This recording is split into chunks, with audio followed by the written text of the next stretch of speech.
Oi, gente, voltamos aqui mais uma vez, eu e Tarciana dessa vez.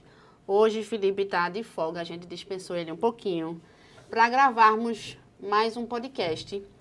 Falaremos hoje sobre um tema que é importantíssimo. Eu tenho 100% de certeza que esse é o melhor podcast que vocês já viram na vida de vocês. Alguma dúvida, Tarci? Eu tenho dúvidas, porque todos os podcasts da Academia de Pediatria são excelentes. Cada vez sai melhor. Mas vamos lá, então, vamos combinar. Quem ainda não está seguindo o nosso canal, sigam o canal, sigam nas redes sociais, no Instagram e também no YouTube. Ativem o sininho de vocês para quando a gente publicar coisa nova, vocês receberem a informação. E compartilhem com os colegas. Quando vocês começarem, já compartilhem, porque é bom demais, até o fim é muito bom. Então, contamos com essa divulgação de vocês também. Vamos lá, Tassi? A gente vai falar sobre o quê, finalmente? Olha só, primeiro deixa eu me apresentar de novo. Todo episódio a gente tem que se apresentar. Verdade, Foi verdade. um pedido de senhor Felipe Marinho, Certo. que foram reclamar para ele que nossas vozes se confundem. São muito parecidas, São muito né? parecidas. Impressionante. E o nosso rosto, vamos então, lá. é incrível. Incrível. Passaríamos por irmãs, facilmente. Então, eu me chamo Tarciana Mendonça. Vamos falar sobre constipação intestinal. Você faz cocô, Amanda? Vou guardar esse segredo pro Sim. fim. Eu acho que temos Pode ser que eu faça fotossíntese. Eu acho que temos uma constipada na mesa. Por isso que ela não está querendo divulgar. Não estou querendo divulgar, né? Talvez. Vamos lá. E aí, o que é que manda, Amandinha?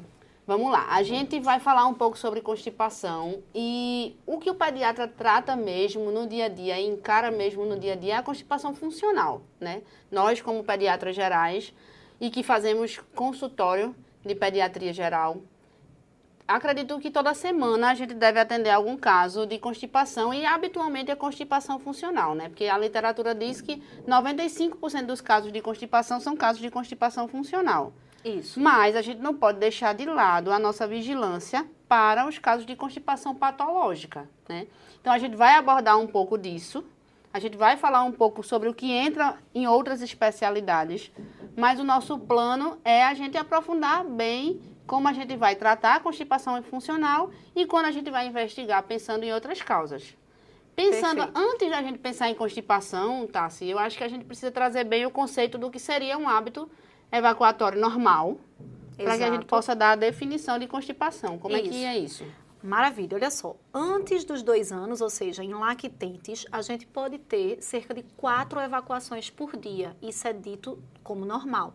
A gente sabe que o lactente jovem, ali nos 3 primeiros meses de vida, a gente brinca com a regra dos 8. Pode passar 8 dias sem evacuar, como pode fazer 8 vezes ao dia, que é dentro do esperado. Mas esse número tende a ir diminuindo e aí ficar por volta ali das 4 vezes ao dia, até 4 vezes ao dia, até os 2 anos. Dos 2 aos 4, a gente tem uma diminuição nesse número de vezes. Então, até os 4 anos, a criança deve evacuar uma média de 2 vezes ao dia. Depois dos 4 anos, a gente tem 1 vez ao dia. Isso seria o hábito intestinal dito como normal. Perfeito. Certo? Mas a constipação em si, né? O que é uma constipação intestinal? É muito importante a gente frisar essa definição, porque muitas vezes a gente recebe no consultório o paciente que ele acha que não tem constipação. Por isso que quando você for fazer o interrogatório sintomatológico na sua consulta de rotina, você não vai perguntar, você faz cocô. É muito comum eu ouvir assim, o estudante ou o residente falando, né? Faz cocô todo dia, né? Tá tudo normal, né? Não, peraí, rebobina essa fita. Na verdade, a gente tem que fazer até uma rebobinação desse tipo de pergunta. Sim. Na forma como a gente faz a anamnese, né, com o paciente. Isso, E exato. essa é uma pergunta que sugestiona uma resposta. A gente tem Exato. que deixar ela mais aberta. Obviamente que a gente tem um tempo de consulta a zelar e a Isso. gente abre para fechar em algum momento. Mas Claro. quando a gente vai perguntar do hábito intestinal, a Isso. gente precisa dar ao paciente os elementos que a gente quer ouvir como resposta. Quantas vezes no dia, a consistência, né, o aspecto, Exatamente. como é que é o trajeto dessas fezes no vaso Exato. sanitário, como se Impacta. apresenta na fralda, né? Perfeito, exatamente. Essa questão no vaso sanitário é muito importante. Então, às vezes, a mãe me conta assim, achando a maior graça. Ah, doutora, toda vez que esse menino faz cocô, entope o vaso sanitário e é uma confusão. E ela morre de rir achando que isso é normal. Não é. Isso está lá nos critérios de Roma. Se entupir vaso sanitário, claro, com recorrência, né? Se Sim. isso acontece uma vez perdida, todos nós, quem já não passou por essa humilhação. Aí, no caso, né? faz até a Mas graça mesmo, né? Aí faz graça mesmo. Mas se a coisa ficar recorrente, aí já deixa de ser engraçado. Isso, porque assim, eu até estava comentando uma vez com a mãe de um paciente meu que é arquiteta. E ela estava me falando que isso pode ser um problema do vaso sanitário. Ah, é? Por uma questão da curva do vaso. Eita. Mas, na verdade, o que é que isso significa, para vocês entenderem? Quando a gente dá faz essa pergunta para o paciente e a gente quer obter essa característica das fezes na resposta, a gente precisa saber sobre a flexibilidade dessas fezes, a maleabilidade e o tamanho. Se essas fezes são muito grandes, significa que talvez tenha passado muito tempo retido ali, naquela ampola retal. Então, essa frequência da evacuação e esse tamanho dessas fezes e essa consistência vão ser características que são importantes para a gente definir se uma criança tem ou não tem constipação. Não adianta fazer cocô 4 vezes no dia, 4 bolinhas, né? Sim. Cada exato. vez que senta faz uma bolinha de cabra, aí também não funciona. Não funciona. Então a gente precisa de um contexto todo, global, de evacuações de qualidade para a gente dizer que uma pessoa não é constipada. Perfeito.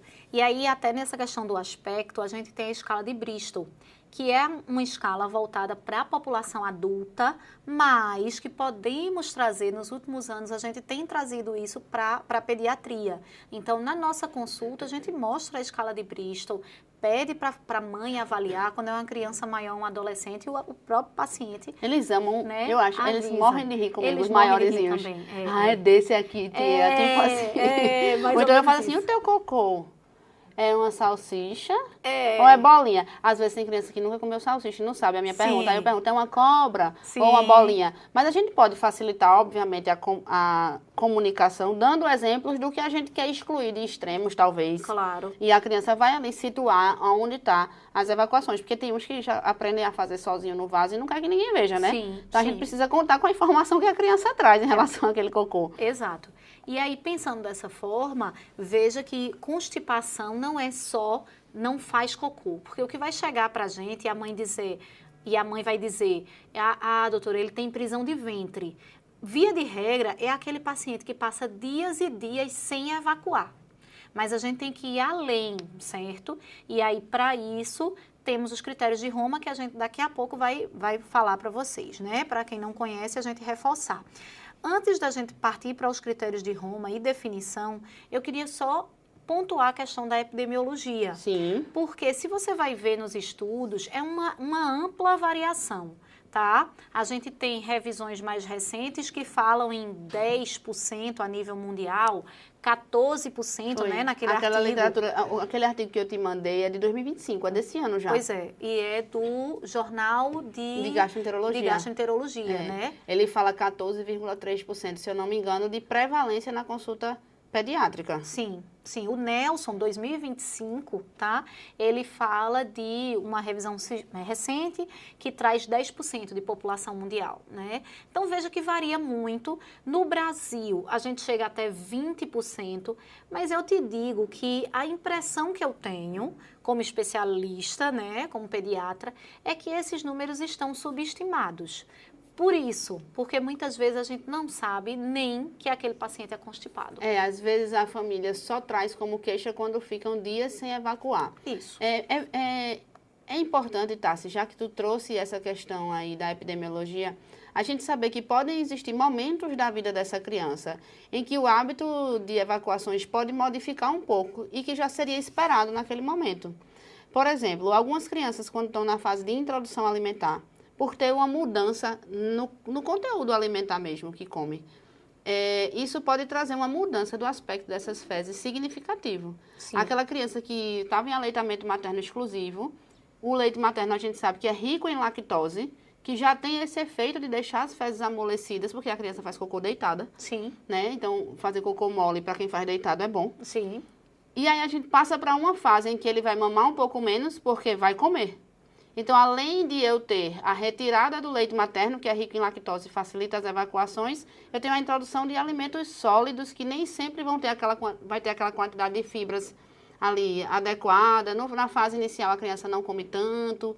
Então, a gente pode já meio que antever com a família, a gente vai passar por uma fase de mudança de alimentação, vamos ficar atento em como vai ficar as evacuações da criança. Eu quero quase um diário de cocô no sentido de, me diga se acontecer de ficar um dia. Ah, mas foi só um dia. Tá, mas foi só um dia para quem fazia 4 vezes no dia. A diferença é muito grande. Ou então muda um aspecto, fica um cocô maior, aquela criança vai sentir dor para evacuar. Na hora que ela sente dor, a próxima evacuação ela não faz mais, porque ela fissurou. Então, isso a gente também pode, sabendo que existem essas fases. Outra fase que a criança retém, desfraude. Desfraude. São as duas principais, né? Exato. Introdução e desfraude. Aí chega nesse momento, às vezes é um sintoma de outra coisa que a criança está vivendo. Entra na escola, começa a reter as fezes, uma situação psicológica que possa estar acontecendo. Então, as consultas de puericultura, elas são frequentes porque a gente precisa vigiar isso. Às vezes a gente precisa vigiar ativamente essas situações. E não só ficar esperando que isso venha como queixa da família. Porque pelo conceito geral da população, a queixa só vem quando a criança só está evacuando longe um pouco do outro. Mas, na verdade, muito antes disso, talvez a gente já pudesse ter feito alguma intervenção, né? Isso, perfeito. E aí, outro ponto que eu gostaria de complementar é quando você fala os momentos que a gente pode ter a constipação, né? E podemos ter também uma falsa constipação, né? A pseudoconstipação, que é muito comum no bebê que recebe aleitamento materno exclusivo.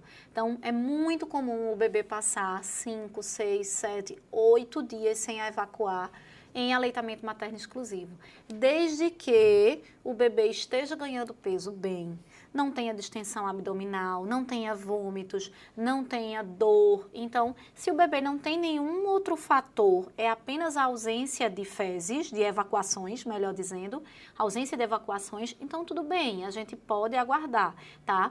Muito cuidado com isso, por quê? Porque às vezes eu recebo no atendimento do banco de leite, o bebê que está com 1 mês de vida, e aí a mãe diz assim, olha, ele está passando 5, 6 dias sem fazer cocô.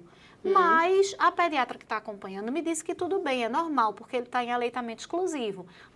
De fato, é normal. Mas vamos ver o peso? Sim. Quando a gente vê o peso, é um bebê que o que é que a gente espera com 1 mês? Que o bebê ganhou 700 gramas por mês, essa é a média, mínimo, né? No mínimo, né?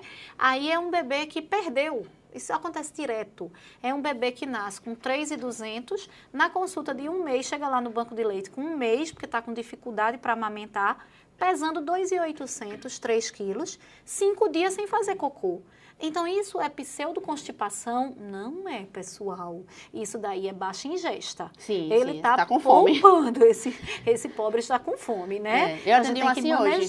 5 dias, não tinha 1 mês ainda, 5 dias de vida, ainda não tinha recuperado o peso de nascimento. A impressão da família era que estava mamando bem. Sim. E estava há 3 dias sem fazer cocô. Pois é. E tinha perdido um pouquinho mais de 10% do peso de nascimento. E só tinha 5 dias, né? Vamos lá. Vamos organizar essa mamada, não é motivo da gente se preocupar, vamos fazer uma avaliação, pedir para minha braço direito, esquerdo, pernas, ir lá visitá-los. Sim. Isso. E até eu orientei que a gente talvez precise de uma avaliação lá no banco de leite do IMIP na segunda-feira. Certo. Mas assim, é um ponto, eu disse, disseram a vocês que pode passar uns dias sem fazer, mas a gente precisa ver, porque também passou uns dias sem comer. Exato. Então a gente precisa ver se tinha elemento para produzir substrato, né? Tem que ter substrato. Tem que ter também. Então isso vamos aí é seguir, importante. Né? Vamos para os critérios de Roma, então? Sim, vamos lá. Critérios de Roma 4. Vou dar uma filada aqui, né? Claro. Porque não dá pra gente, nem é pra gente decorar isso aqui. Eu acho que a gente só precisa decorar 2 coisas na vida. É a dose de adrenalina da parada e a dose de diazepam para convulsão. Febril, perfeito. Porque as outras coisas dá tempo de consultar, né? Sim, claro. Aí se a gente usa o nosso cérebro, que é para ser criativo, com armazenamento, acabou-se. Depois a gente não vai ser nem criativo, nem armazena mais nada. Tem toda a razão. Eu acho que dava para fazer, assim, um podcast à parte com esses pensamentos de Amanda Pereira. Fantásticos. Vai dar, sim. Pessoal, se você não tem decorado esses 2 pontos na cabeça, era falando e eu pensando aqui, dose da adrenalina na parada, convulsão febril. Tá. Toda com isso na minha mente estou. Beleza. Se você não estiver, dá um pause aí e vá buscar, por favor, né? Perfeito. E decore. A gente pode fazer um podcast sobre convulsão febril. Não fizemos ainda? Vamos fazer. Vamos fazer. Voltando. Então, critérios Roma 4, atualizados em 2016. Certo. Por que esses critérios Roma 4? Esses critérios é para tentar deixar algo que parece subjetivo, como as doenças funcionais, gastrointestinais funcionais, de forma mais objetiva, certo? Então, vocês vão ver critérios de Roma 4, não só para constipação intestinal, mas para outros distúrbios também. Então, eles são voltados para essa questão funcional. Com tá? eles não é fácil, sem eles... Fica mais impossível. ainda. Isso, exato. Então, vamos se agarrar a isso. E lembrando que uma doença funcional não quer dizer que ela não exista. Não quer dizer que é coisa da sua cabeça. Não é, certo, pessoal? Isso é muito importante. A questão é que a gente tem algo funcional e algo orgânico. Isso seria o contraponto, né? Orgânico, como assim orgânico? A gente pode ter alguma coisa anatômica, como uma malformação anorretal, que está deixando essa criança constipada. Uma doença de Hirschsprung, né? Que é o famoso megacólon congênito. Então, eu tenho algo realmente ali palpável, às vezes, muitas vezes até anatômico, que está justificando aquela constipação. E no caso do funcional, não. Tá? E aí, como são esses critérios? Eles dividem em menor que 4 anos e maior que 4 anos. Nos menores de 4 anos, a gente precisa ter 2 ou mais das situações que eu vou trazer por mais de 1 mês. Então, por isso que é importante lembrar do que a Amanda comentou. Olha, a criança vai passar por momentos de constipação, o que não quer dizer que ela tem uma constipação intestinal. Para a gente colocar esse diagnóstico, eu preciso que os sintomas se repitam por 1 mês ou mais, tá? E quais seriam esses sintomas? 2 ou menos evacuações por semana, histórico de retenção excessiva de fezes, histórico de evacuações com dor e dificuldade. Então, pode até fazer todo dia, mas faz com dor, com aquela carinha de dor, né? E aí, inclusive, a gente tem que ter muito cuidado, porque entra no outro diagnóstico diferencial dos pequenininhos, dos lactentes, a disquesia. Isso. Né? Daqui a pouco a gente fala desse diagnóstico diferencial. Histórico de fezes de grande calibre, tá? E presença de massa fecal no reto, aquele reto que está sempre a ampola retal preenchida. Cheio, isso. Nas crianças que já têm controle esfincteriano, porque a gente pode ter uma criança menor de 4 anos com controle esfincteriano, né? Então, nesse caso, ela tem que ter, para preencher o critério, pelo menos 1 episódio de incontinência fecal por semana, tá? E eliminação de fezes de grande calibre que podem entupir o vaso sanitário. Então, lembram a história que eu falei que uma vez é engraçadinho, mas não pode ser recorrente. E o que seria recorrente? Pelo menos 1 vez por semana, no tempo de 30 dias ou mais, certo? E vamos terminar só esses critérios de Roma. Sim. Para explicar essa incontinência, tá? Perfeito, vamos lá. Aí, continuando, ele traz as crianças com mais de 4 anos e adolescentes, né? Aí também, 2 ou mais dos seguintes itens por um mês ou mais. 2 ou menos evacuações no vaso por semana, pelo menos 1 episódio de incontinência fecal por semana, histórico de evacuações dolorosas, massa fecal no reto, eliminações de fezes em grande calibre que podem entupir o vaso. Veja que é basicamente o repeteco do que eu falei para os menores de 4 anos. A questão é só como nessa população aqui todos devem ter o controle esfincteriano, porque eu estou falando de crianças maiores de 4 anos, então eles já juntam a história de entupir o vaso à história da incontinência fecal. Tá? E aí, se não tiverem controle esfincteriano nessa faixa etária, eles já saem da possibilidade de algo funcional. Perfeito. E já entrariam numa necessidade de uma investigação maior, né? Ainda que seja um aspecto não orgânico, Sim. Que seja comportamental. Mas muito provavelmente não é só uma constipação funcional. Isso, maravilha. Então, esses são os critérios. Ele ressalta que, para a gente entrar como uma constipação intestinal, a gente tem que afastar o diagnóstico de síndrome do intestino irritável. E aí, para afastar isso, seguindo os critérios de Roma 4, lembrando que síndrome do intestino irritável é outro diagnóstico que entra nessas doenças funcionais, né? Então, deve incluir todos os seguintes itens que eu vou mencionar durante 2 meses.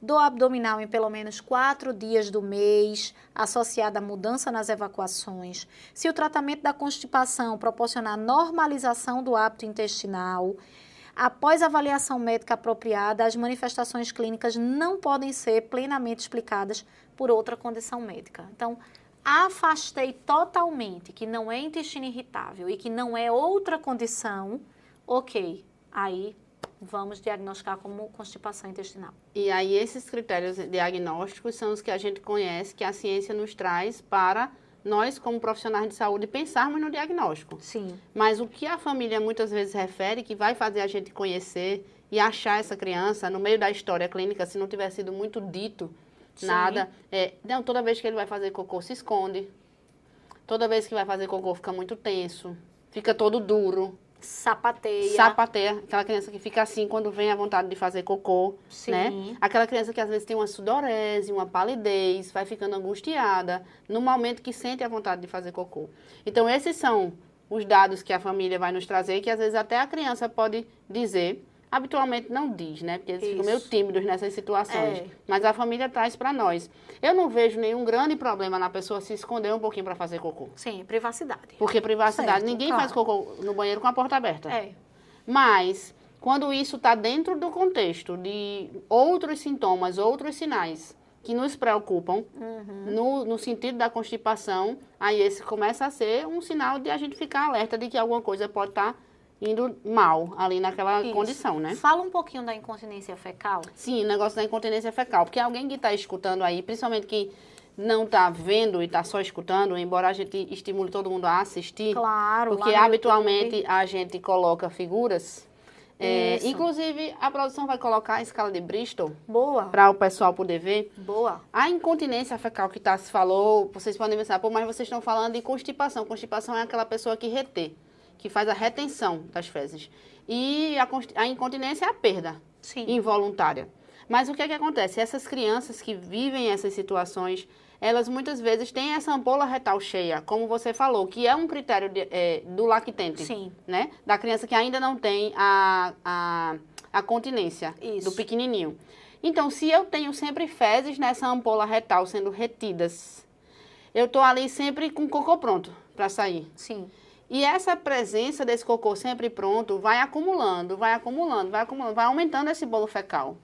E em algum momento, o peristaltismo natural que essa criança tem, porque as ondas peristálticas vão continuar acontecendo, vão fazer com que transborde ao redor dessas fezes mais endurecidas um cocô novo que vem chegando, Isso. mais amolecido. E esse transbordamento pela lateral, digamos assim, pode ser perdido como um escape. E às vezes a família nem percebe, diz assim, sempre tem um cocôzinho mole na fralda. Ele não pode ser constipado se sempre na fralda tem um cocôzinho mole. Sim. Mas muitas vezes esse cocôzinho mole foi um escape que transbordou pela lateral de umas fezes mais endurecidas que estavam ali no meio do caminho. Isso é a incontinência fecal retentiva. Isso. Né? Ele retém e aí vaza ali por cima. E aí eu sempre digo para a família, a gente precisa ajudar essa criança na hora do tratamento a entender porque está retendo. Não é simplesmente eu deixar as fezes moles, né? Eu deixo as fezes moles de uma pessoa que está retendo tanto tempo. Se ele continuar com o comportamento retentor, ele vai passar muito mais constrangimento, porque agora ele vai ter que fazer uma luta muscular para conter um cocô mole lá dentro. Sim. E não vai abrir nem a pau para colocar para fora. E aí essa criança vai ter perda na escola, vai ficar com a cueca ou com a calcinha fedorenta. O ambiente escolar todo vai ficar sabendo que ele Sim. perdeu algum cocô. Então, o tratamento precisa também olhar para isso, Sim. né? Na hora que eu tenho uma criança que as perdazinhas estão atrapalhando o processo, a gente precisa pensar como é que eu vou fazer com que ele entenda que ele vai soltar isso que está preso lá, para eu poder usar uma medicação que amoleça, porque a base do tratamento é deixar essas fezes mais macias. Sim. E essa criança não ficar no processo do tratamento, que eu quero que melhore, tendo problemas pelo constrangimento que isso pode causar. E isso é tão importante, Amoninha, porque é o seguinte, às vezes a constipação é dita como intratável, refratária, quando, na verdade, ela foi tratada de forma inadequada ou tratada de forma parcial, tá? Uhum. Exatamente nesse contexto que você está trazendo. E aí eu vou voltar a falar sobre isso, eu tenho alguns pacientes assim, vou voltar a falar sobre isso quando a gente falar de tratamento, tá? Mas só para a gente continuar nesse raciocínio, a gente trouxe os critérios de Roma, definimos quadro clínico, vamos falar sobre os fatores etiológicos, porque a gente falou, antes da gente falar de tratamento, a gente tem que separar quem é constipação funcional, quem é constipação orgânica. Tu já falou, 90 a 95% dos casos são funcionais, né? Isso. E esses 5% orgânicos, como é que eu vou identificar? Quais são os red flags? Eles são justamente nossos diagnósticos diferenciais, né? Eu já vejo que na prática clínica a queixa chega um pouco diferente quando a constipação é de fato patológica. A gente vê que tem algo diferente na história, algo diferente na forma como a família se apresenta, ou algo diferente no que a gente está vendo na criança. Por exemplo, vou citar um diagnóstico diferencial de constipação funcional, que seria a doença celíaca. Certo. Nem sempre a gente vai pegar essa criança emagrecida, nem sempre a gente vai pegar essa criança mais sarcopênica, nem sempre a gente vai pegar outros sintomas. Mas, havendo esses outros sintomas, havendo um baixo peso, havendo uma baixa estatura e havendo uma constipação, a gente precisa, sim, levantar um sinal de alerta. Então, assim, a gente tem que lembrar que na história do paciente eu tive uma eliminação tardia de mecônio. Sim. Ele foi um bebê que teve vômitos biliosos em algum momento, ou ele tem nesse momento da apresentação que chega para nós. Uma constipação começa muito cedo, ainda no Isso. primeiro mês de vida, não é esperado. Uma criança né? que não está com crescimento adequado, não está com ganho de peso adequado, eu digo não só estatura, mas também ganho de peso, né? A gente precisa ficar... Uma criança que tem alteração neurológica,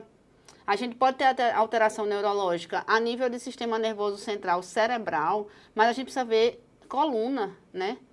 O períneo é todo inervado pelo final ali da caudequina. Sim. E a gente... E pelo finzinho da raiz lombosacral. Então, a gente precisa examinar essa criança, ver esse glúteo dessa criança, né? Exato. Se a posição ali é simétrica, né? Quando Isso. bota o bebê de costas, a criança de costas, as pregas glúteas são simétricas. Aquele tufinho de cabelo que fica ali na região até a linha lombosacra. interglútea. A linha interglútea. Se o bumbumzinho é simétrico mesmo, se a linha interglútea é no meio... Porque às vezes a linha interglútea desvia, ela faz um Y na ponta. A gente não sabe o que isso pode significar só vendo, mas isso pode traduzir alguma questão óssea ou alguma questão neurológica ali no final da coluna. Sim. E assim, o exame físico, nossa, como é importante o exame físico. Eu lembro uma vez, eu, residente, passei uma vergonha. Depois dessa, tem aquelas vergonhas que você, né, diz, ok, nunca mais eu passo por isso. E ainda bem que passou enquanto era residente, porque tem o staff para ver Sim. e o paciente não se prejudicar, né? Exatamente, exatamente. Não, e essa foi o seguinte, era um bebê que ia pro parecer, eu recebi o plantão, ia pro parecer da CIP. Sim, Tá CIP bom. é cirurgia pediátrica, Cirurgia tá? pediátrica, né? Vai pro parecer da CIP, ó, tá, você tem que fazer o transporte, levar que ele não tá estável, vomitando, um bebê que tinha dias, né? Tinha mais de uma semana. E aí é uma obstrução intestinal, parecer da CIP para avaliar essa obstrução. Tá, tudo bem, vamos lá, né? Ok. Eu não me examinei. Só fez o transporte. Só fiz o transporte, né? Ok, vamos lá. Chegando lá, aí a cirurgiã queria saber o caso, né? Bebê de tantos dias, sem evacuar, papapá. Minto, ele tinha ainda uma semana, porque nunca tinha evacuado. Nunca tinha evacuado, não sei o que, não, passei tudo. Ela, tá bom, vamos ver, né? Aí eu disse, eu vou ficar, né, pra ver o que ela vai dizer, aprender, né? Minha gente, quando ela abriu a fraldinha, cadê a impressão anal? Que não tinha. O menino não tinha impressão anal. Como é que o menino ia fazer cocô, pelo amor de Deus? E aí, eu não examinei, né? Aí ela disse, é uma anomalia no retal, né? Ele não tem a impressão anal. Meu Deus do céu. Então, veja, foi encaminhado para o parecer da CIP, fazendo o exame pela metade. Porque quem encaminhou não examinou ali a região para buscar a impressão anal.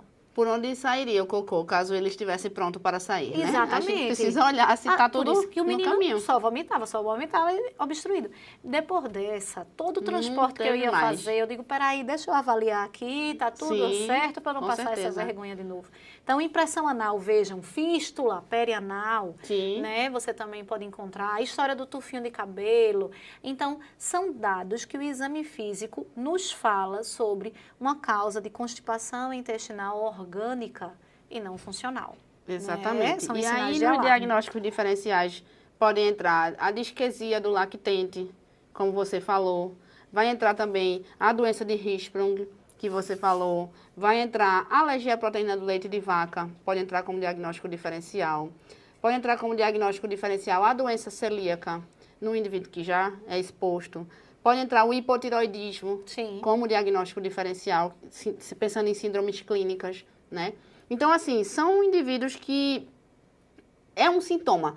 Uma coisa que é muito interessante no artigo da SBP, e eu acredito que, acho que no Nelson ele fala isso também, que a gente tem que olhar para a constipação como um sintoma. Sim. E não como a doença em si.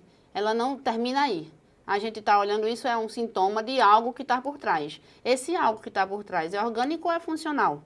Sendo funcional, a gente vai ter uma linha de raciocínio. E sendo orgânico, a gente vai ter uma linha de investigação e raciocínio posterior.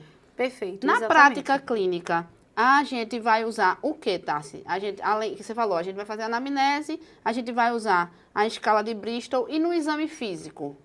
A gente vai fazer toque retal. Então, o toque retal, ele vai ser imprescindível em algumas situações, né? Se você está suspeitando, por exemplo, então, no paciente que eu trouxe em questão, veja, era uma constipação, era um bebê que tinha um retardo, uma eliminação, na verdade, ausente de mecônio, né? Então, não tinha eliminado mecônio ainda, tinha uma suspeita de obstrução intestinal, se manifestou de forma muito precoce, então, tem que fazer toque retal, né? Para a gente ver se sai aquelas fezes explosivas e aí a gente vê o megacólon congênito, a doença de Hirschsprung, né? No paciente, no consultório, quando é que você teria obrigação de fazer esse toque retal? Na verdade, a gente tem que buscar o fecaloma. Se você não consegue identificar o fecaloma através da palpação abdominal, então às vezes a gente tem aquela criança maior que é bem gordinha, então tem uma obesidade e aí é difícil você palpar o abdômen e avaliar se tem fezes ali naquele colo. Se você não consegue fazer esse exame adequado, então o toque retal é bem importante. É, que no bebê pequeno e na criança que não tem tanto tecido adiposo, a gente consegue ver bem na palpação abdominal, né? Isso. Agora, o ânus precisa ser examinado. Isso aí Ele é faz fato. parte do exame físico Faz pediátrico de puericultura. Eu vou dar só Isso. uma pausa para a gente falar sobre isso aqui. Eu atendi uma vez no consultório uma paciente que eu disse pedi para a criança tirar a blusa. Aí a família, uma pessoa que estava, acho que era a avó da criança, perguntou, e precisa tirar a blusa? Era a primeira vez no meu consultório. Aí eu fiz, sim, para poder examinar a pele. Sim. Ao escutar melhor e tudo mais. Ao escutar a gente até bota o estetoscópio por dentro, né? Mas eu Sim. precisava examinar a criança. Claro. Ah, tá. Ok. Aí eu pedi para tirar o short. Sim.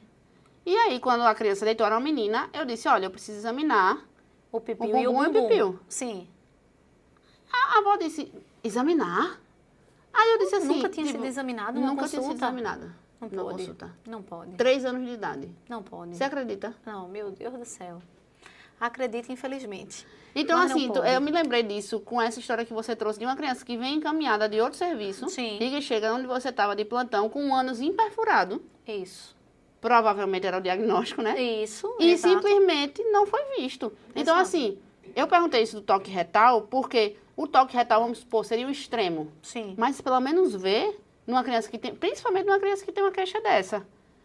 A criança não deixa, porque ele não deixa examinar, não deixa ver o ouvido, tá bom. Mas isso que é a queixa da família, eu preciso tentar Eu vou examinar, precisar. de algum jeito. Inclusive, pensando já na vigilância da segurança dessa criança, um processo, uma situação de constipação pode, inclusive, ser Remeter a sintoma abuso. de abuso. Sim. E a gente precisa examinar essa criança. Então, lembrar que o exame físico faz parte e ele não é restrito ao toque retal. Sim. A gente tem muitas outras coisas para avaliar numa criança que está sendo... Se a gente pega um menino que está abaixo do score -2 de peso, Sim. isso também é do exame físico. Claro. E a gente precisa fazer o exame físico completo sempre, para essas crianças. Perfeito, exatamente. Então, dito isso e sabendo que temos sinais de alarme que nos remetem à constipação intestinal orgânica, e aí a gente vai ter um outro caminho de investigação, o tratamento vai depender, logicamente, do diagnóstico traçado, vamos voltar nosso olhar para a constipação intestinal funcional, que é 90% a 95% dos casos, né? Sim. Amandinha, tem fatores de risco para constipação intestinal? Eu tenho como prevenir que minha filha, meu filho, meu sobrinho tenha constipação intestinal? Tá, se veja só, fazer nada ativamente vai modificar isso, de forma preventiva. Mas a gente deve construir um hábito de vida saudável para que os fatores evitáveis não aconteçam. Na hora que a gente vai fazer a introdução alimentar dessa criança, oferecer o melhor alimento, na hora que essa criança vai receber o leite, que se possível se esforce para ser o leite materno, na hora que essa criança vai passar pelas etapas de aprender a ter a continência, a gente prover que esse processo seja o mais fisiológico possível, a gente deixar alinhadas as expectativas de todas as pessoas que cuidam dessa criança. Uma das coisas que eu vejo que é mais difícil de controlar, que não está nem no controle muito da gente, é quando o pai ou a mãe tem constipação. Uhum. Até hoje, até adultos. Isso gera uma expectativa e, às vezes, uma ansiedade por essa questão da evacuação da criança, que muitas vezes contamina o ambiente dessa criança. E sabe uma coisa importante nessa história familiar? Porque ainda não temos estudos que apontem se tem genes envolvidos nisso. Então, você tem constipação intestinal. Então, quer dizer que você tem gene ABC relacionado à constipação intestinal. Então, meu filho vai ter constipação porque eu passei para ele esses genes. Não, filhinha, não tem, isso não está documentado na literatura. Então, a aposta é que a mãe e o pai têm constipação intestinal. Provavelmente a filha vai ter, o filho vai ter, pela questão dos hábitos alimentares e hábitos comportamentais daquela família e Isso. não pela genética. Exato, é muito comportamental em muitas vezes, né, da constipação funcional. E quando eu faço anamnese na minha prática, eu geralmente pergunto, alguém mais tem? Quando eu vejo que aquilo gera angústia na família em relação a esse sintoma, é trazido para mim com um certo pesar. Eu pergunto, e aí sempre um dos dois tem, ou os dois, tem também. Porque isso contamina esse ambiente e vai fazendo com que essa criança perceba que aquilo é um assunto difícil para todo mundo. Isso. E aí essa criança começa a ter, às vezes, um comportamento retentivo que nem é consciente, embora seja um ato voluntário, mas não é com consciência, levando a um quadro mais crônico de constipação.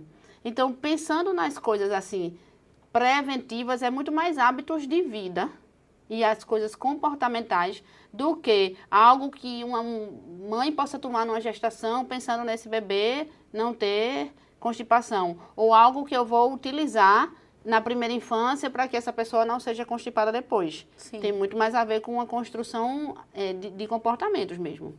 Perfeito, exatamente. Então, desses fatores de risco, você já trouxe aí um primeiro alimento inadequado, vamos dizer assim. Então, se infelizmente não foi possível o aleitamento materno, então a criança que não recebeu leite materno, isso é um fator de risco, né? A questão da introdução alimentar também, se foi feita a introdução alimentar de forma inadequada, então a gente sabe. E qual é a forma adequada? Temos 2 podcasts direcionados a isso, nossos 2 primeiros, inclusive, Foi a abertura da gente, né? Foi a abertura da gente. Então, começa por aí, uma introdução adequada faz toda a diferença na vida daquela criança, tá? Desfraude, o momento do desfraude é outro momento crítico, né? De fatores de risco, a gente tem também essa questão do ambiente familiar e de fatores ansiogênicos que esse ambiente familiar possa trazer. Então, no podcast de seletividade alimentar, que eu fiz com Luciana Nunes aqui, a gente trouxe isso, esse papel da família na seletividade alimentar. Não é que a família cause uma seletividade alimentar, não é isso. Mas a gente precisa lidar com aquela situação. A gente teve alguma situação disfuncional, algum ambiente disfuncional que levou aquilo ali. Então, vamos tentar corrigir, né? E criança é muito da observação, né, Tássia? Assim, a gente precisa trazer muitos cuidadores principais para junto nessas horas, porque são detalhes muito sutis de alguma coisa que acontece no dia a dia e que termina sendo o gatilho para essas situações se perpetuarem. A questão da alimentação, a questão da constipação, é algum comentário que alguém fez, é o ambiente que não é adequado, é uma fralda que está incomodando, um pinico que é muito alto. Eu digo assim, como é, às vezes a família me pergunta, já é para eu ensinar a usar o pinico? Eu digo, essa criança sabe baixar a cueca? Sabe baixar a calcinha? Porque não adianta ele saber sentar no pinico de roupa. Sim. Então vamos pensar no passo a passo. Vamos ensinar essa criança a tirar a roupa. Sim. Aí ela se direciona ao banheiro depois e se senta. Trabalhar essa autonomia, Sim, né? sim. Às vezes a gente pensa que isso é uma besteira. Mas isso é muito importante. Então, eu tenho muitas crianças no consultório e isso eu vejo muito no consultório, sabe? É essa coisa da criança não ter essa autonomia. Tem criança, preguiçosa não é a palavra, mas mais dengozinha, mas eu tenho, inclusive, uma dessas em casa. Então, Juju, ela faz assim, mãe, tira aqui minha blusa, mãe, tira aqui. Júlia, você já sabe fazer isso, filha, que tem 4 anos. Mas, se eu não ficar, Júlia, você vai fazer sozinha. Eu tô aqui lhe esperando, você vai fazer. Se eu não ficar assim, ela quer que a gente faça tudo por ela, entendeu? Sabe comer sozinha e come muito bem. Daqui a pouco ela faz, tu pode me dar na boca? Posso não, filha, eu também estou almoçando. Vamos lá, vamos lá. Então, assim, tem criança que tem mais isso, sim, né? Sim. Já a Bia tem outro temperamento. Então... Tenta fazer por ela para tu ver. Tenta fazer por ela. Tudo bem que ela está nos 2 anos, né? Que é bem essa fase do eu faço tudo, né? Vamos ver quando chegar nos 4. Mas eu digo isso para vocês verem se é um ambiente super protetor. Porque, às vezes, você dá trabalho quando eu digo assim, não, filha, quem vai tirar é você que vai tirar a sua blusa. Eu estou aqui só esperando. E o relógio correndo. E eu vejo o trânsito bombando na Rui Barbosa para eu sair de casa, né? Mas eu digo, Tassiana, você é pediatra. Vamos lá, tem que estimular a autonomia, né? Mas, se você não estimula essa autonomia, a criança não vai largar a fralda. Por que eu estou dizendo isso? Porque não vai largar a fralda. Fralda descartável é muito cômodo, né? É muito cômodo. Então, a fralda vai ficando. Nisso, a criança vai se acostumando com aquela situação. Isso também não pode, né? Claro. Eu tenho um paciente no consultório de 6 anos usando fralda. E não é fralda para dormir, não. Que também já está na hora de tirar.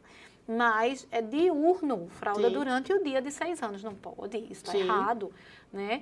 Então, isso também é um fator de risco para constipação. Com certeza. Né? Só deixando um espaço aberto para um próximo podcast, ela também dá na boca, tá? Quando ela precisa.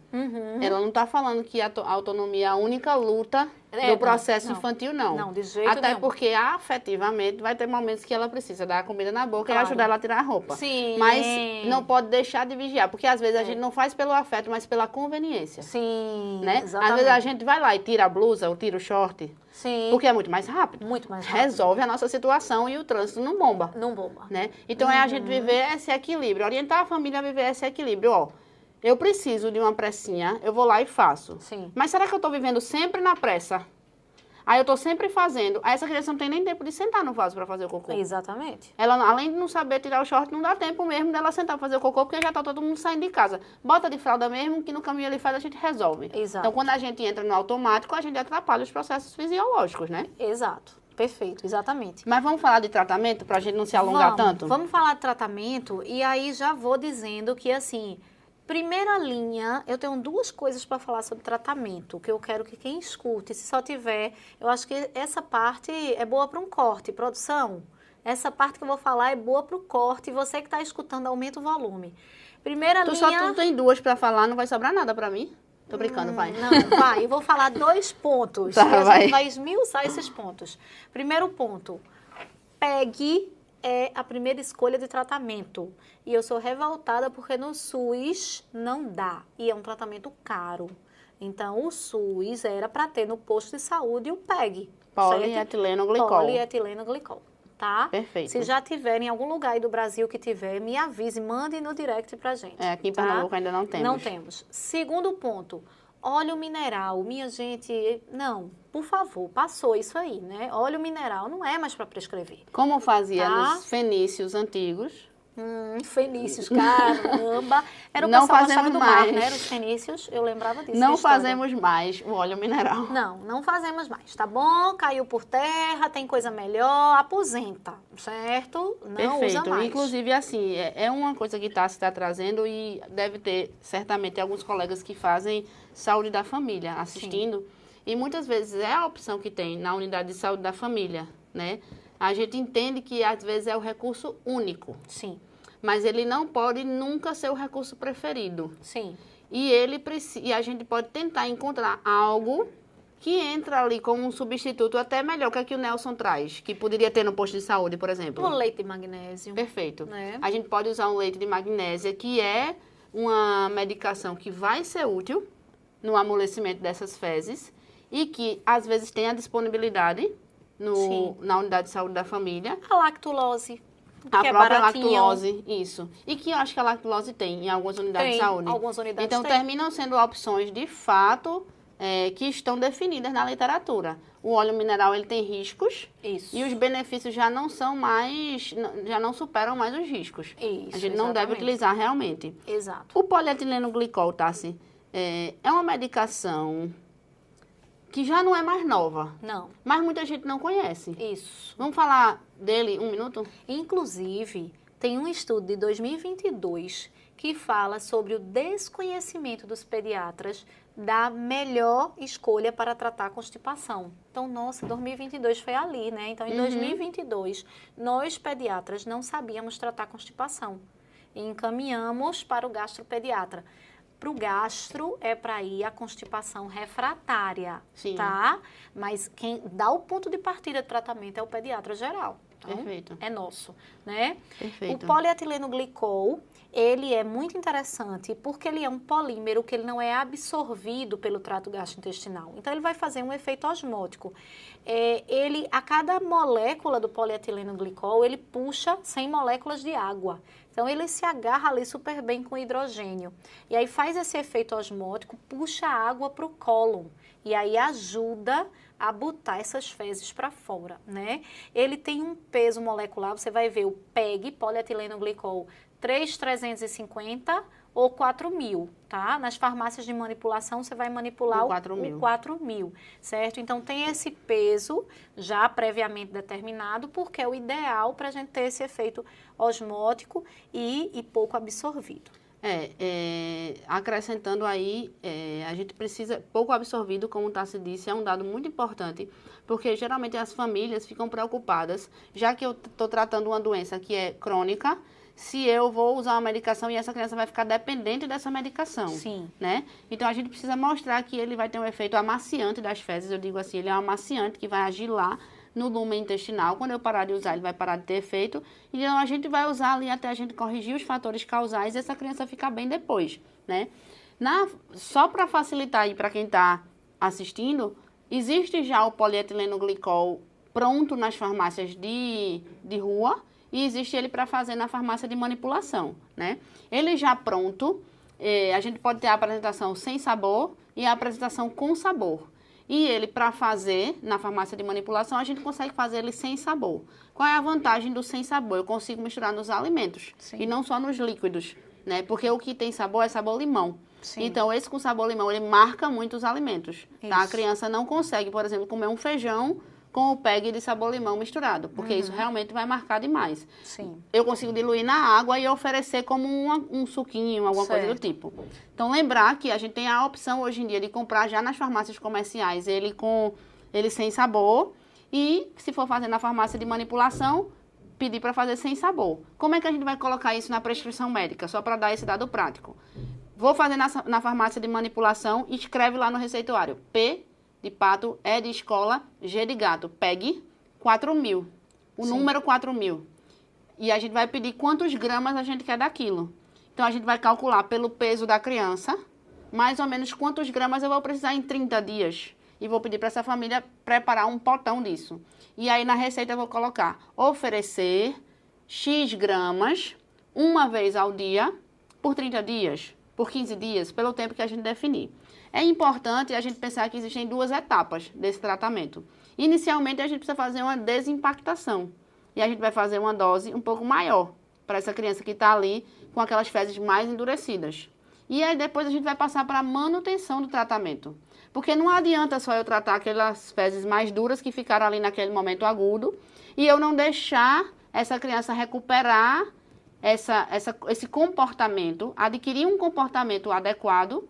E aí, depois é que eu vou deixar o corpo dela agir sozinho, produzindo essas fezes. Sim. Né? Às vezes, a criança fez uma retenção, eliminou um bolo fecal tão grande que fez uma fissura anal. Sim. Se eu não deixar macio, a próxima vez que ele sentir vontade de ir ao banheiro, ele vai doer e ele vai reter. Isso. Então, eu preciso deixar macio para evitar novos episódios retentivos. Isso. Esse é meio que o ponto. Isso. Inicialmente, a gente inicia uma dose de 1 a 1,5 gramas por quilo. Então, uma criança de 10 quilos, 10 vai ficar fácil a conta, vai tomar de 10 a 15 gramas do PEG.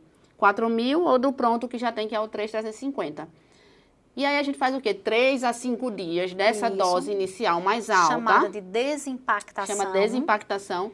E, posteriormente, a gente vai fazer uma dose de 0,5 a 0,8, 0,5 a 0,8 gramas por quilo. Então, essa mesma criança que começou ali com 10 a 15, vai passar a tomar 5 a 8 gramas por dia do medicamento, em uma tomada diária. A literatura já traz que dar de uma vez só é muito melhor do que o fracionar, para o efeito terapêutico ser bem mais alcançado. É um laxante osmótico, né? Isso, então ninguém vai querer esses efeitos osmóticos fracionados. É melhor que seja de uma vez só, para ajudar a formação desse bolo mais macio.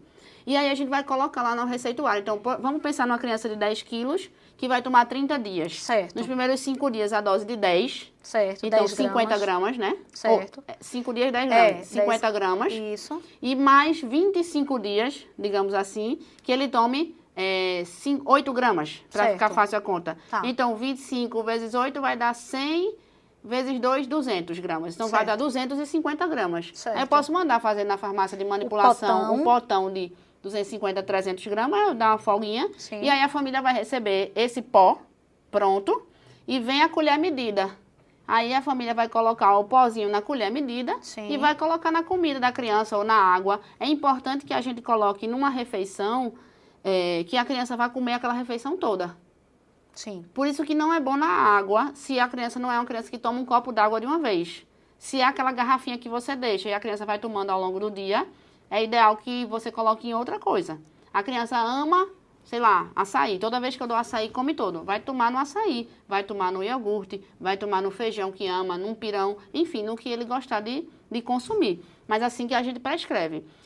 Quando a gente compra em farmácia, o sem sabor tem 8,5 gramas, o sachêzinho.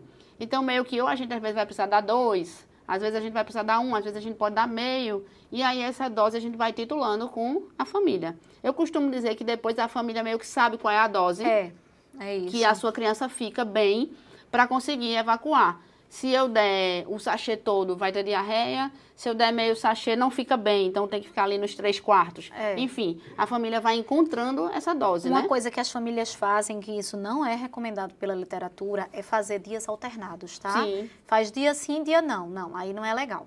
O ideal é você fazer todo dia. Então, se você está fazendo todo dia e está tendo diarreia, então diminui a dose. Isso. Mas o Primeiro, dia sempre, sim, dia não é legal.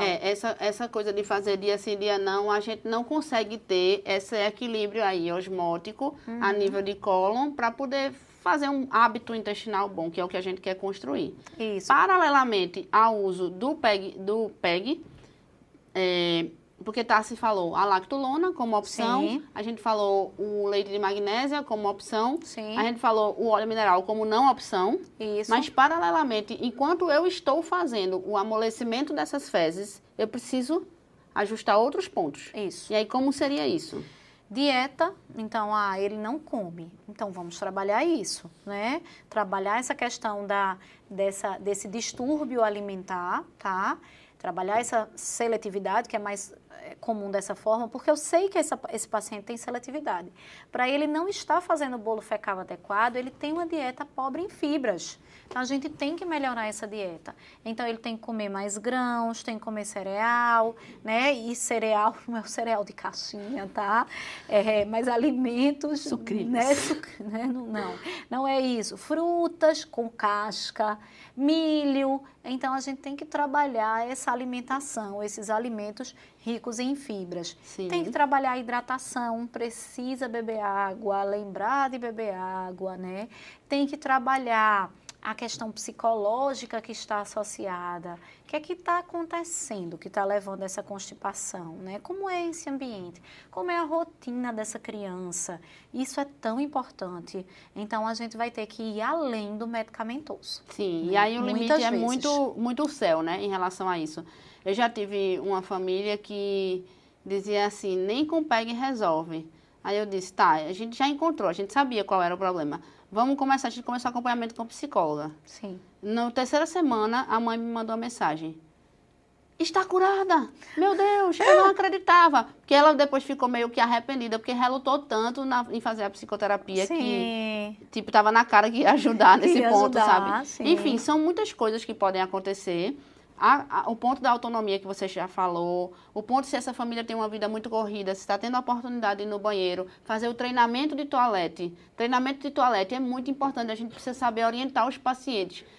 Muitas vezes a família diz, a criança tem vontade de ir no banheiro, a gente sabe que ele está com vontade, mas ele não vai.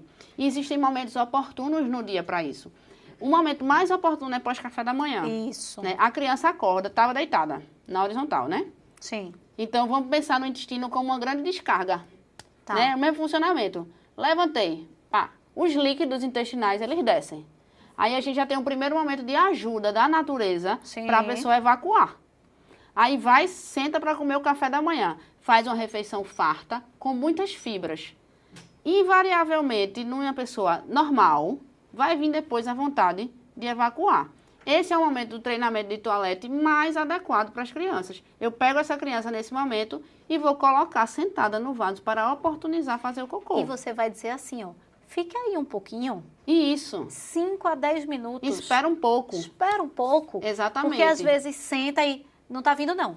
Já se levanta. Calma, calma, calma, calma. Isso numa criança que já tem, tá, gente? Não é Isso. numa criança que usa fralda Não, que a gente vai começar a fazer isso, não. tem controle Mas numa criança que esfincteriano. já tem controle esfincteriano e que está constipada, Sim. a gente precisa ajudar ela a tornar o ambiente do vaso ou do piniquinho amigo novamente. Isso. Apoia os pés. Isso. Usa um redutor de assento. Então, são outros dados ali que também vão ajudar, né? Com certeza. Nessa questão.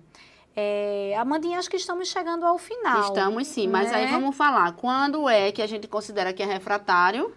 Certo. Então, para E que vai encaminhar? Para finalizar, vamos lá. Quando vamos encaminhar? Porque isso que estamos falando até agora foi o pediatra geral, ou o médico que faz saúde da família, o médico generalista, quem está fazendo é o generalista ou o pediatra. Então, vai para o gastropediatra quando?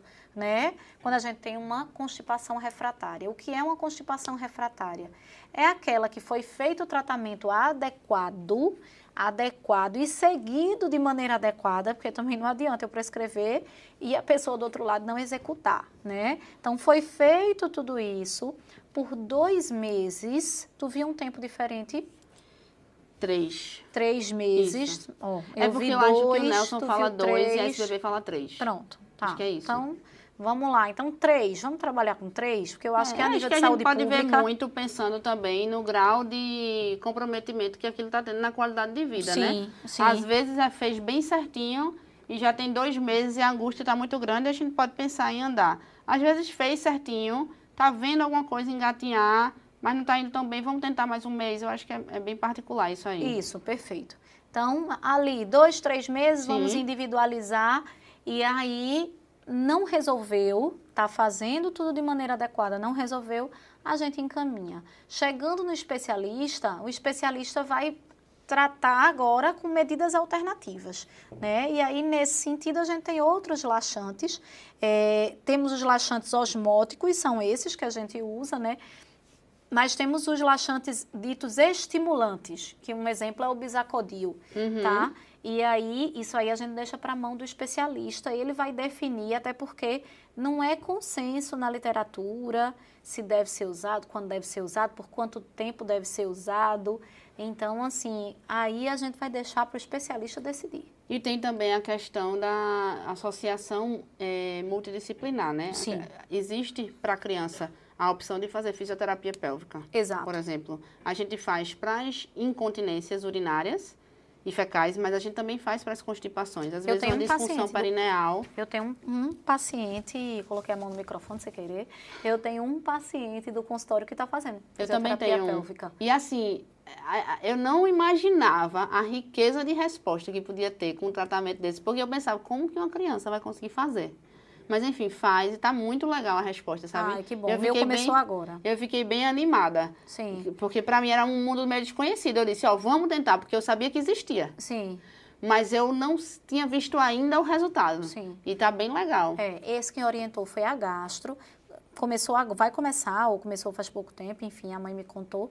E aí estou aí de dedinhos cruzados. Vamos esperar, vai dar certo. E aí a gente tem outras bioestimulação, estimulação transanal, que aí já é mais a nível de pesquisa, tudo é muito mais complicado ser na pediatria, né? Sim. Então, o que o especialista faz, muitas vezes, traz o que faz no adulto, a gente busca estudos na criança e aí a nível de pesquisa se faz, tiver um bom desempenho, a gente tenta na prática clínica, né? Mas aí vamos deixar para os podcasts das gastros. Os próximos, exatamente. Né? Deixar para a gastro resolver, né? A gente já resolveu muito até aqui. A gente já faz coisa demais. Acho que a gente já está fazendo coisa demais. É consulta, né? Vacina, prevenção de acidente, claro. Organização escolar. Sim. Tem a crescimento e desenvolvimento, entendeu? Do pediatra geral. Saúde bucal, enfim, vamos embora. Pois é. Mas aí, então, pensando, para concluir, é isso. A constipação, pode existir uma constipação patológica, mas 95% dos casos... Orgânica, vamos chamar de orgânica? Orgânica, 95% dos casos seria uma constipação funcional. Sim. É um assunto importante, aflige a criança, aflige as famílias.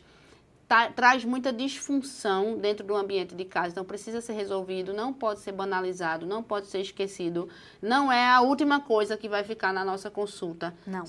Principalmente se houver a constipação, para a gente poder realmente abordar e sair daquela consulta com aquilo ali abordado. Tratamento de escolha, polietileno glicol, pode manipular, pode comprar já pronto. Nunca mais vamos usar o óleo mineral. Isso. Usaremos como alternativo o leite de magnésio ou a lactulona. Certo. E se essa criança está ali 2, 3 meses fazendo um tratamento bem certinho, a família fazendo treinamento de toalete, mudanças comportamentais, tem autonomia, a criança está usando a medicação e não responde, a gente vai pensar numa refratariedade e vai encaminhar para o especialista. Foi Perfeito. isso? Foi isso. Tá tudo certo, tá usando, deu certo. Eu vou tirar quando? Sim, verdade. Aí você vai precisar de 2 meses, de fato, 2 meses, sem sintomas, tá ótimo, lindo, maravilhoso. Por 2 meses, aí você começa a diminuir. Você não vai tirar de vez.